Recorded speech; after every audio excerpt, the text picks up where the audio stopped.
ഇത് നമ്മൾക്ക് സത്യം പറയുകയാണെങ്കിൽ ഒരു പിടി ഭക്ഷണം മര്യാദയ്ക്ക് കഴിക്കാൻ പറ്റില്ല, സന്തോഷമായിട്ട് ഒരു സ്ഥലത്തേക്ക് പോകാൻ പറ്റില്ല. ഒത്തിരി പ്രശ്നത്തിനുള്ളിൽ നമ്മൾ നിൽക്കണം. അപ്പൊ ചോദിക്കും, നിങ്ങൾ എന്തിനും ഇത്ര ബുദ്ധിമുട്ട് ചെയ്യണം, വേറെ ആരും ചെയ്യാനുള്ള? 3 മാസത്തെ ഒരു കണക്കെടുക്കുകയാണെങ്കിൽ ഏകദേശം ഒരു 10, 140, 50, 150 പേർക്ക് മുകളിൽ സൂയിസൈഡ് അറ്റംപ്റ്റുള്ള കേസുകൾ ഞാൻ അറ്റൻഡ് ചെയ്തു. ഞാൻ പൊതുവേ സോൾ കമ്മ്യൂണിക്കേഷൻ ചെയ്യാറില്ല. ആ സോളിനെ ആ വ്യക്തിയുമായി കമ്മ്യൂണിക്കേറ്റ് ചെയ്യണം എന്ന് ആ സോളിന്റെ റിക്വസ്റ്റോ അല്ലെങ്കിൽ അങ്ങനെ ഒരു ആഗ്രഹമൊക്കെ പ്രകടിപ്പിക്കുകയാണെങ്കിൽ ഓക്കെ ചെയ്തോളൂ, ചെയ്തിട്ട് പൊക്കോളൂ എന്നൊക്കെ പലപ്പോഴും പറയാറുണ്ട്. നമ്മൾ വ്യക്തമായിട്ട് അവരോട് പറയാറുണ്ട്, നിങ്ങൾക്കിത് വന്നത് നിങ്ങൾ ഇന്ന പ്രവൃത്തി ചെയ്തുകൊണ്ടാണ് ഈ എനർജി നിങ്ങളുടെ കൂടെ വന്ന് നമ്മൾ പറയാറുണ്ട്, ശരിയല്ലേ? ഇത് ഇവർ ആരോടും പറയില്ല. എൻ്റെ അറിവിൽ ഒരു 99% ഈ എനർജിനെ കാശോട്ട് വരികയാണ്.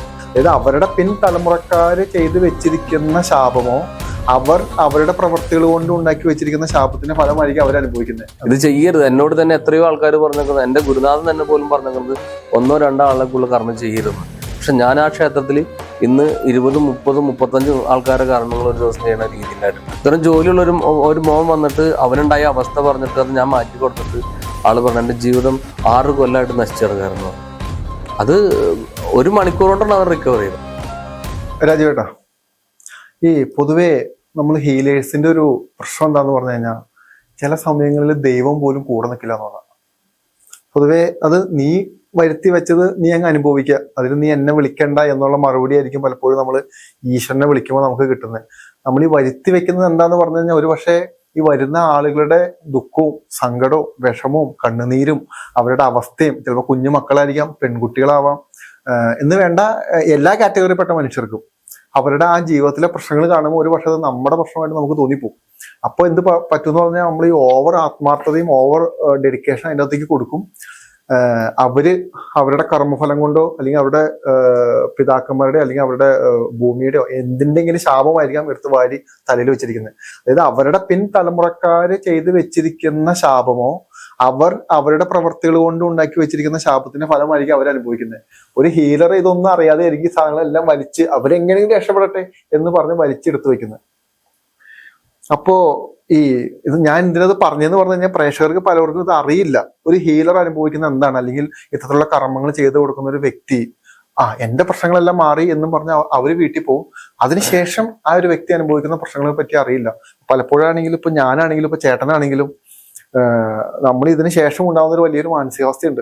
കാരണം എന്താ, നമുക്കും കുടുംബമുണ്ട്, നമുക്കും സാമൂഹികപരമായ ഒരുപാട് ഉത്തരവാദിത്തങ്ങളുണ്ട്, നമുക്ക് നമ്മുടേതായ പേഴ്സണൽ ടൈംസ് അങ്ങനെ തൊട്ട് നമുക്ക് ഒരുപാട് കാര്യങ്ങളുണ്ട്. ഇതെല്ലാം ഇല്ലാണ്ടായി പോകുന്നുള്ള സൗഹൃദങ്ങളോട്ടൊന്ന് ഒരു കൂട്ടുകാരനോട് പോലും ഒന്ന് സ്നേഹത്തോടെ മിണ്ടാനുള്ള ഒരു മാനസികാവസ്ഥ പോലും പലപ്പോഴും നമുക്ക് ഉണ്ടായിന്ന് വരില്ല.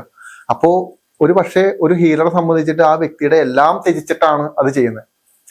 അപ്പോ പലപ്പോഴും അതിനകത്തൊരു ചോദ്യം കൂടി വരും, ഇതിന് ഹീലർക്ക് എന്തിനു പൈസ കൊടുക്കുന്നത്, വേറെ പ്രോഡക്റ്റ് ഒന്നും ഇല്ലല്ലോ, അവര് വേറെ കഷ്ടപ്പാടൊന്നുമില്ല, അവരെന്തൊക്കെയാ കാണിക്കുന്നു എന്തൊക്കെ സംഭവിക്കുന്നു പറഞ്ഞു പോകുന്ന ഒരു കാര്യമുണ്ട്.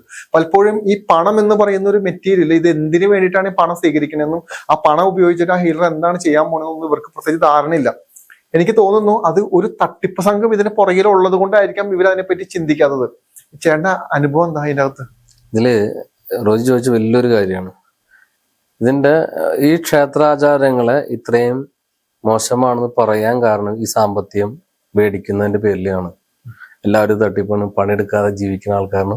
ഒരുപാട് ആൾക്കാർ പറയുന്ന ഒരു കമന്റ് അതാണ്, അല്ല പണിക്ക് പോയിക്കൂടെ എന്നൊക്കെ ചോദിക്കാൻ എന്റെ കമന്റ് അതാണ്. സത്യത്തിൽ എന്റെ അവസ്ഥ അവർക്ക് അറിയാത്തത് കൊണ്ടാണ്. ഇതാണ് എന്റെ സത്യം. ഒരു വ്യക്തി ഒരിക്കലും കൊണ്ട് മറ്റൊരാൾക്ക് പൈസ വെറുതെ കൊടുക്കൂല. അവരുടെ അവസ്ഥ കൊണ്ട് അവരെ എങ്ങനെ ഇത് മാറിപ്പോട്ടെന്ന് വെച്ചിട്ട് ചെയ്യുന്ന പരിപാടിയാണ് ഇത് ഉണ്ടാവണേ. പക്ഷെ പലരും അത് ആ രീതിയിൽ ചെയ്യാത്തത് കൊണ്ടാണ് അവർക്ക് ആ ബുദ്ധിമുട്ട് മാറാത്തത്. എന്നെ സംബന്ധിച്ച് പറയുകയാണെങ്കിൽ ഞാൻ ചെയ്യുന്ന ഒരു കാര്യത്തിന് ഇപ്പൊ നമ്മൾ ഈ ഇന്റർവ്യൂ കഴിഞ്ഞതിന് ശേഷം ഒരുപാട് ആൾക്കാർ എൻ്റെ ക്ഷേത്രത്തിൽ വന്നിട്ടുണ്ട്. ഞാൻ വന്നാലൊരു 90% ആൾക്കാരെ കർമ്മം ചെയ്ത വ്യക്തിയാണെന്ന് എനിക്ക് നല്ല ബോധ്യമുണ്ട്. ഒരു 10% ആൾക്കാരെ ചെയ്തിട്ടില്ല. കാരണം എന്തെന്ന് വെച്ചാല് അന്ന് തന്നെ ചെയ്യണം പറഞ്ഞാണ് എല്ലാവരും വരണേ. കാരണം ഈ വ്യക്തികൾക്ക് ഞാൻ ആരെന്നറിയില്ല, എനിക്ക് അവരാരെന്നറിയില്ല, ഒന്നും അറിയില്ല. എല്ലാവരും വന്നിട്ട് ഇപ്പൊ തന്നെ മാറണം എന്ന് പറഞ്ഞ് നടക്കണ കാര്യമല്ല. അതുകൊണ്ട് ഞാൻ എല്ലാവരോടും പറഞ്ഞു, നിങ്ങൾ ഇവിടെ വന്ന് ഇരുന്ന് മനസ്സിലാക്കിയതിന് ശേഷം ഇത് ചെയ്യുള്ളൂ എന്ന് പറഞ്ഞാലും അവർക്കത് പറ്റില്ല. ഒന്നാമത്തെ കേസ്. രണ്ടാമത്തെ കേസ്, ഈ സാമ്പത്തികം എന്ന് പറഞ്ഞത് ഈ എനർജിക്ക് വേണ്ടിയിട്ടാണ് ചെയ്യുന്നത്. അതിനെ നശിപ്പിക്കില്ല എന്ന് 100% അതിന് ബോധ്യം ഉള്ളത് കൊണ്ടാണ് അത് സ്വീകരിച്ചു വെക്കണത്. നമ്മുടെ കർമ്മസ്ഥന്റെ ഒരു രീതി അതാണ്. പിന്നെ രണ്ടാമത്തെ ഒരു കാരണം, ഇതിനൊരു സത്യം ഉണ്ടെന്ന് അവരും മനസ്സിലാക്കണം. നാളെ അവര് ആവശ്യമില്ല, നമ്മളിത് മേടിച്ചു വെക്കുമ്പോ ഇപ്പൊ റോജിയോ അല്ലെങ്കിൽ ഞാനോ ഒരു നാണയമാണോ അവരിൽ നിന്ന് മേടിച്ചു വെച്ചിട്ടുണ്ടെങ്കിൽ നമ്മൾ അവരോട് പറയും ഇനി മേലല്ല ആവശ്യമില്ലാത്ത കാര്യങ്ങൾക്കൊന്നും പോകരുത് നമ്മൾ പറയാറുണ്ട് അല്ലേ? ഇത് ആരോടും പറയില്ല. നമ്മൾ വ്യക്തമായിട്ട് അവരോട് പറയാറുണ്ട്, നിങ്ങൾക്കിത് വന്നത് നിങ്ങൾ ഇന്ന പ്രവൃത്തി ചെയ്തുകൊണ്ടാണ് ഈ എനർജി നിങ്ങളുടെ കൂടെ വന്നത് നമ്മൾ പറയാറുണ്ട്, ശരിയല്ലേ? ഇത് ഇവർ ആരോടും പറയില്ല. ഇവര് പറഞ്ഞാൽ ഞങ്ങൾ ഇത്ര കാശ് കൊടുത്തു മാത്രമേ പറയുള്ളൂ. ഇവർക്കത് മാറിയിട്ടുണ്ടാവും.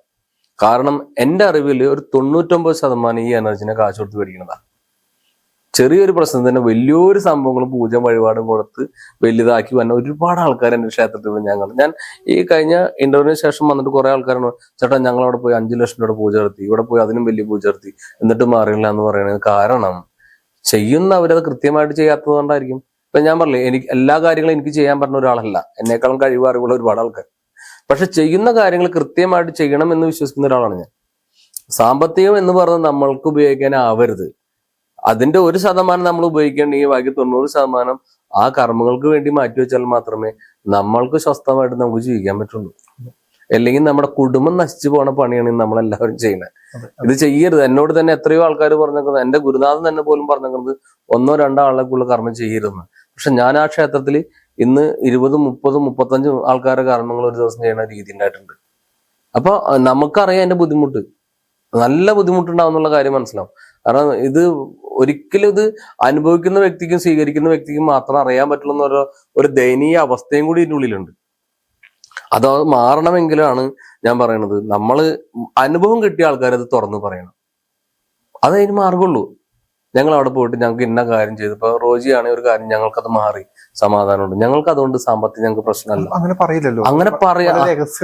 അതാണ്. എന്നിട്ട് പറയുമ്പോ അവൻ വേറെ പണിയൊന്നും ഇല്ലാണ്ട് ഇങ്ങനെ ഒരു പരിപാടി തുടങ്ങി എന്ന് പറയുമ്പോൾ അവൻ വഴി എത്രയോ ആള് രക്ഷപ്പെട്ടിട്ട് അപ്പുറം മാറി നിൽക്കുന്നുണ്ട്. ഇപ്പൊ ഞാൻ എല്ലാവരോടും പറയുന്ന ഒരു കാര്യമാണ്, നിങ്ങൾ ആവശ്യമില്ലാത്ത ഒരു പൈസ എന്റെ ക്ഷേത്രത്തിൽ കൊണ്ടുവരരുത്.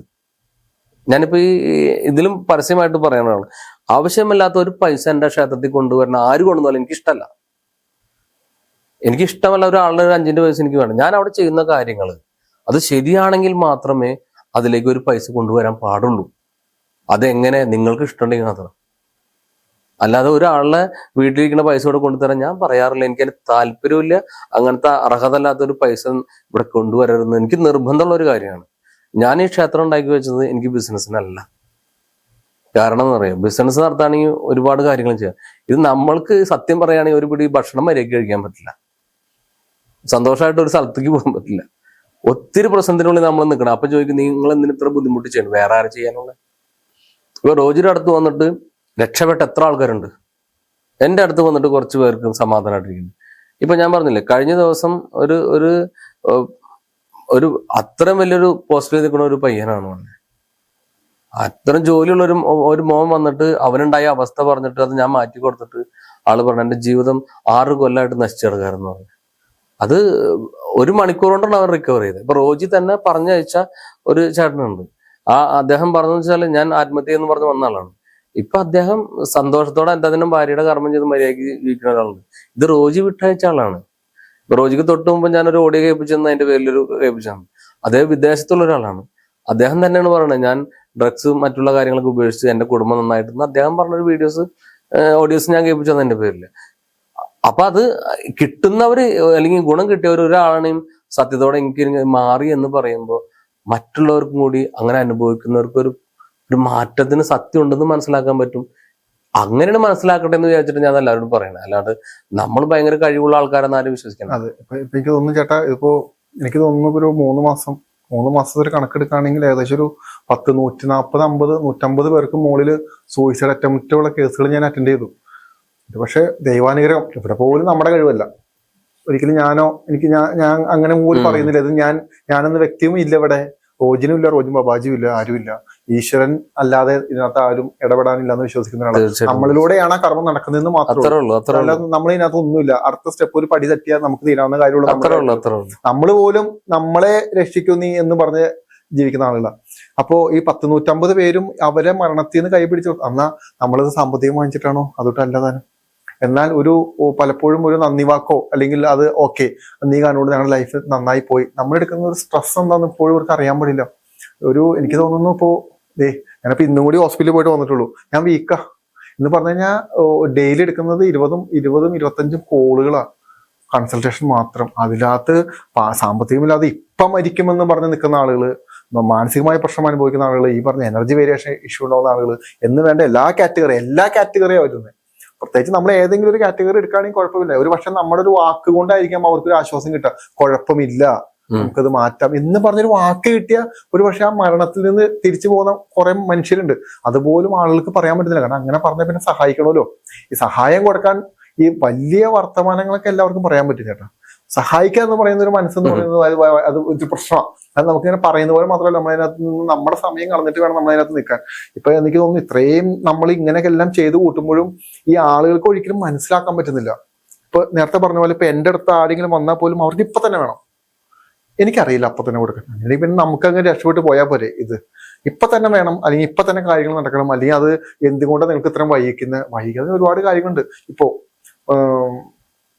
ഒരുപാട് പേര്, ഞാൻ പൊതുവേ സോൾ കമ്മ്യൂണിക്കേഷൻ ചെയ്യാറില്ല എന്ന് പറഞ്ഞു കഴിഞ്ഞാൽ അതിന്റെ ആവശ്യമില്ല. നമ്മൾ സോളിനെ വിളിച്ചു വരുത്തി അവർക്ക് എത്ര വേണ്ടപ്പെട്ട ആളാണെങ്കിൽ പോലും ചെയ്യാറില്ല. പക്ഷെ ചില സമയങ്ങളിൽ നമ്മൾ എടുക്കുന്ന സമയത്ത് ആ സോളിനെ ആ വ്യക്തിയുമായി കമ്മ്യൂണിക്കേറ്റ് ചെയ്യണം എന്ന് ആ സോളിന്റെ റിക്വസ്റ്റോ അല്ലെങ്കിൽ അങ്ങനെ ഒരു ആഗ്രഹമൊക്കെ പ്രകടിപ്പിക്കുകയാണെങ്കിൽ ഓക്കെ ചെയ്തോളൂ, ചെയ്തിട്ട് പൊക്കോളൂ എന്നൊക്കെ പലപ്പോഴും പറയാറുണ്ട്. അതും അത്രയും റിലേറ്റഡ് ആണ്, അവരത്രയും സ്നേഹത്തിലാണെന്ന് അവരുടെ നീഡ്സ് വെച്ചിട്ട് നമുക്ക് ഇതിനകത്ത് ഒരു പങ്കുമില്ലാത്ത രീതിയിൽ ചെയ്യാറുണ്ട്. പക്ഷെ ഇതെല്ലാം ചെയ്യണം എന്നുണ്ടെങ്കിൽ പോലും നമ്മൾ ഓക്കെ ആവാന്ന് പറയുന്നത് ഭയങ്കര ഇമ്പോർട്ടൻ്റ് ആണ്. ഞാൻ എന്തുകൊണ്ടത് പറയാൻ കാണുമെന്ന് പറഞ്ഞു കഴിഞ്ഞാൽ, ഇപ്പോ രാജീവേട്ടനാണെങ്കിലും ഇപ്പൊ ഞാനാണെങ്കിലും നിങ്ങൾ ഓടി വന്നാൽ ചെയ്യാൻ പറ്റുന്ന ഒരു സാധനം കണ്ടില്ലേ, 2 കൈയും ശൂന്യമാണ്, ഇതിനകത്തൊന്നും ഇല്ല അതിൻ്റെ അകത്ത്. ഇതെല്ലാം നമ്മുടെ ഉള്ളിൽ നിന്നോ അല്ലെങ്കിൽ നമ്മുടെ എനർജി ഉപയോഗിച്ചിട്ടോ നമ്മളിത് എടുക്കണം. ഈ നഷ്ടപ്പെട്ടു പോയ എനർജി തിരിച്ചെടുക്കുക എന്ന് പറയുന്നത് വളരെ സിമ്പിൾ പ്രോസസ് അല്ല. ആ എന്താണോ മറ്റുള്ളവർക്ക് വേണ്ടി നമ്മൾ കളഞ്ഞത്, നമ്മുടെ ഊർജം ഏത് അളവിലാണോ കളഞ്ഞത്, അതേ ഊർജം പിന്നീട് ഡെവലപ്പ് ചെയ്യാൻ വേണ്ടി ശ്രമിക്കണം. ആ ശ്രമിക്കുന്നതിന്റെ ഒപ്പം തന്നെ ആ ഊർജം ഇല്ലാത്തൊരു അവസ്ഥയിലൂടെ കടന്നു പോകുന്ന ഒരു അവസ്ഥയും കൂടി ഉണ്ട്. ശാരീരികമായിട്ടും മാനസികമായിട്ടും ഉണ്ടാകുന്ന ബുദ്ധിമുട്ടുകളും വളരെ വലുതാണ്. അപ്പൊ അങ്ങനെ ഓടി വന്ന ചേട്ടൻ എന്ത് ചെയ്യും പെട്ടെന്ന്? സത്യം പറയുകയാണെങ്കിൽ അത് ചെയ്യരുത്. ഞാനിപ്പോ റോജിയോട് വിളിച്ച് ഇന്റർവ്യൂ കഴിഞ്ഞപ്പോ അതിനിടയ്ക്ക് ഞാൻ സംസാരിച്ചപ്പോൾ പറഞ്ഞു, റോജി ഒരുപാട് ആൾക്കാർ വന്നിട്ട് പറയണേ. പക്ഷെ അത് ഞാൻ എന്റെ ക്ഷേത്രത്തിൽ നിർത്തി, തുറന്നു പറയാലോ. എന്താണെന്ന് വെച്ച് കഴിഞ്ഞാല് ഇത് ചെയ്തു കൊടുത്തിട്ട് തിരിഞ്ഞു നോക്കാത്ത ആൾക്കാരെ ഏറ്റവും കൂടുതൽ.